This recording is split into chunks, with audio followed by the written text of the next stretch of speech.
Hi friends, today we are going to discuss about functions of an ecosystem। तो आज देखते हैं ecosystem के फंक्शंस के बारे में।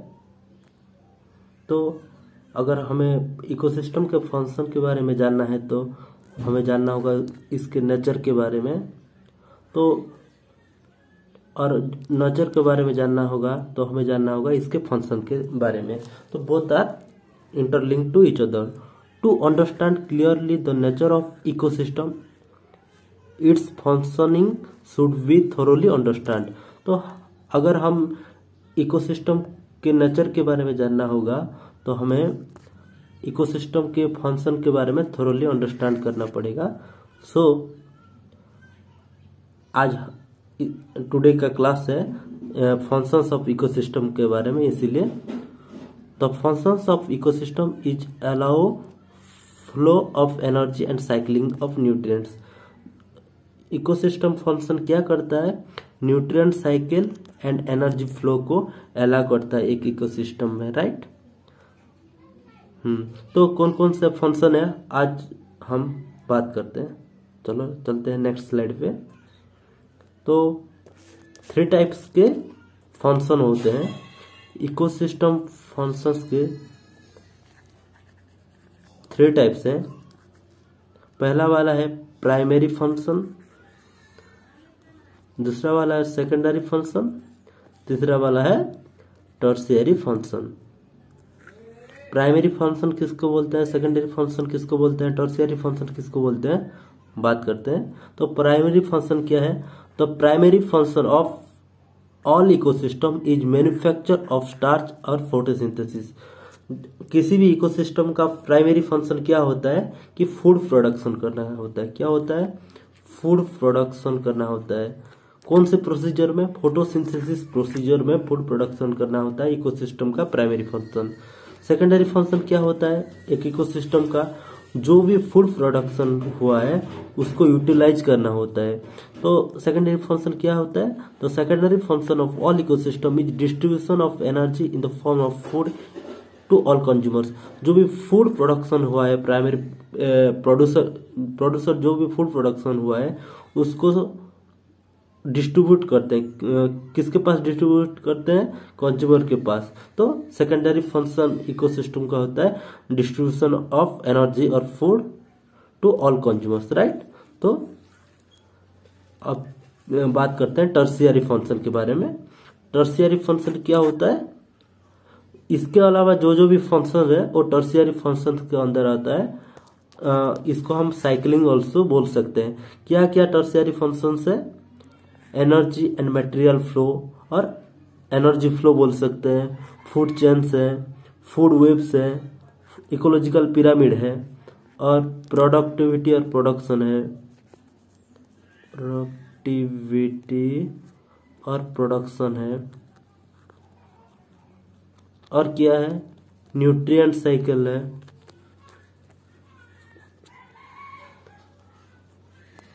आज का क्लास है ओनली प्रोडक्टिविटी के बारे में और प्रोडक्शन के बारे में। ओके, तो हम बात करते हैं प्रोडक्टिविटी के बारे में नेक्स्ट स्लाइड पे। तो प्रोडक्टिविटी क्या होता है?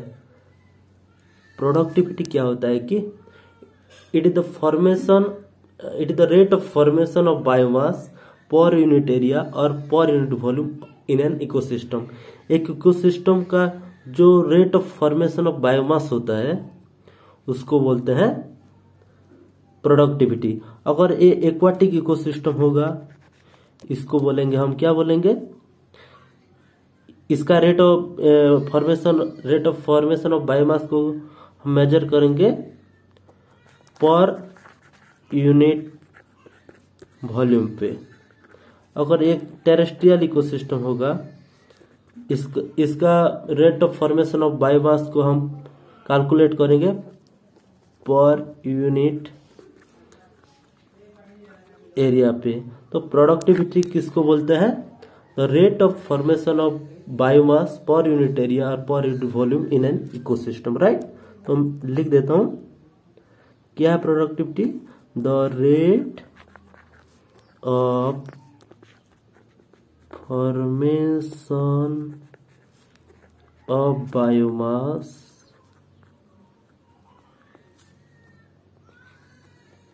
पर यूनिट एरिया और per unit volume in an ecosystem, इसको बोलते हैं प्रोडक्टिविटी। तो प्रोडक्टिविटी में भी टू टाइप्स का होता है। तो हम नेक्स्ट स्लाइड पे चलते हैं, टाइप्स ऑफ प्रोडक्टिविटी के बारे में देखते हैं। चलो, तो इसमें थोड़ा सा स्पेलिंग मिस्टेक हो गया है। ओके, तो लिख देता हूँ प्रोडक्टिविटी।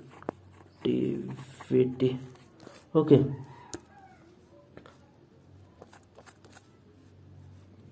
एक मिनट रुको।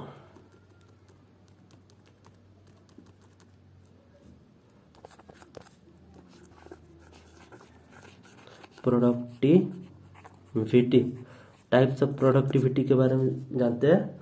तो टू टाइप्स ऑफ प्रोडक्टिविटी होता है, एक प्राइमरी प्रोडक्टिविटी होता है और एक सेकेंडरी प्रोडक्टिविटी होता है। तो प्राइमरी प्रोडक्टिविटी किसको बोलते हैं? अगर productivity with respect to producer को बोलते हैं हम, विथ रेस्पेक्ट टू प्रोड्यूसर को बोलते हैं primary productivity.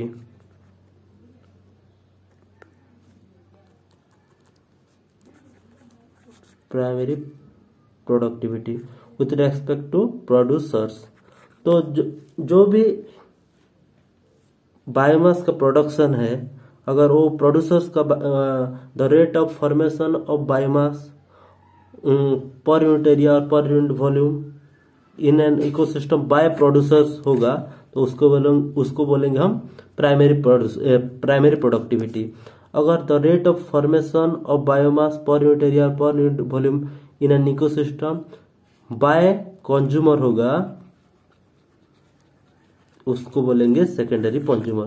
With respect to producer को बोलेंगे प्राइमरी प्रोडक्टिविटी और विथ रेस्पेक्ट टू कंज्यूमर को बोलेंगे सेकेंडरी प्रोडक्टिविटी। ओके, बात करते हैं अभी प्राइमरी प्रोडक्टिविटी के बारे में। प्राइमरी प्रोडक्टिविटी मीन्स क्या है? The rate of formation of biomass per unit area और per unit volume in an ecosystem by the producers, इसको बोलते हैं प्राइमरी प्रोडक्टिविटी। ओके, तो प्राइमरी प्रोडक्टिविटी क्या है? The rate at which energy accumulates is called primary productivity. तो हमने पढ़ा था कि the rate of formation of biomass per unit area और per unit volume by producers और by autotrophs is called as primary productivity. तो primary production क्या है? तो अगर एक फोटोसिंथेटिक ऑटोट्रॉफ्स है और ये सन है, तो जिस वे में अगर एक फोटोसिंथेटिक ऑटोट्रॉफ एनर्जी को एक्यूमुलेट करेगा, उसी प्रोसीजर को बोलेंगे प्राइमरी प्रोडक्शन। प्राइमरी प्रोडक्शन क्या है? The way plant accumulates energy and this energy is called as primary production. Plant जिस वे में सन से एनर्जी एक्यूमुलेट करेगा, that way is called as primary production. Okay, तो gross primary production क्या है? तो द टोटल प्राइमरी प्रोडक्शन क्या है, पहले हम जानते हैं कि जिस वे में एक प्लांट एनर्जी एक्यूमुलेट करता है सन से उसको बोलेंगे हम प्राइमरी प्रोडक्शन। और the total amount of energy accumulate by the plant from the sun, उसको बोलेंगे gross primary production. Okay, the total amount of energy accumulated by the plant is known as gross primary production. तो और एक है gross primary productivity. Next slide में पढ़ेंगे gross productivity और gross primary productivity. तो उससे पहले हम सेकेंडरी प्रोडक्टिविटी के बारे में जानेंगे। मैंने उस स्लाइड में बोला था कि 2 टाइप्स ऑफ प्रोडक्टिविटी है, primary productivity and secondary productivity. तो सेकेंडरी प्रोडक्टिविटी क्या है? विथ रेस्पेक्ट टू कंज्यूमर से, अगर rate of formation of biomass with per unit area और per unit volume in an ecosystem with respect to consumer को बोलेंगे secondary productivity. तो secondary productivity को हम क्लासिफाई नहीं करेंगे ग्रॉस प्राइमरी प्रोडक्टिविटी और नेट प्राइमरी प्रोडक्टिविटी से, उसको कैलकुलेट नहीं कर सकते। लेकिन उसको हम अगर ग्रॉस प्राइमरी प्रोडक्टिविटी से अगर हम कैलकुलेट नहीं कर सकते, ओके। तो नेट प्राइमरी प्रोडक्टिविटी, एक मिनट रुको है,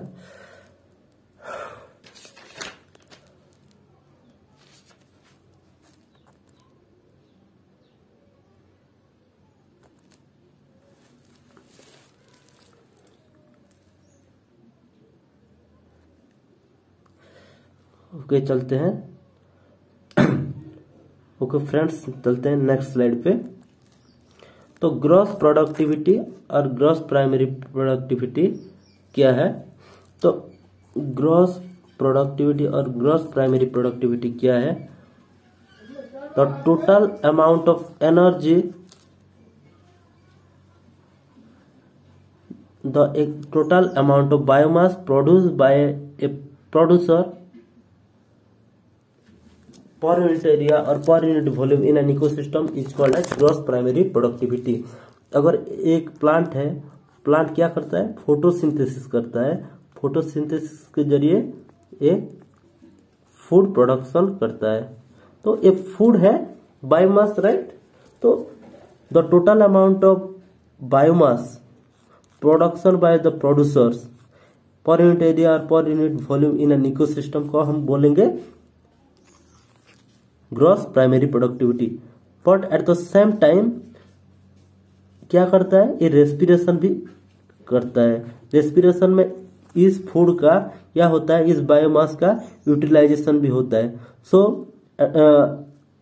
अगर हम ग्रॉस प्राइमरी प्रोडक्टिविटी से और टोटल फूड प्रोडक्शन जो है उसको बोलेंगे ग्रॉस प्राइमरी प्रोडक्टिविटी।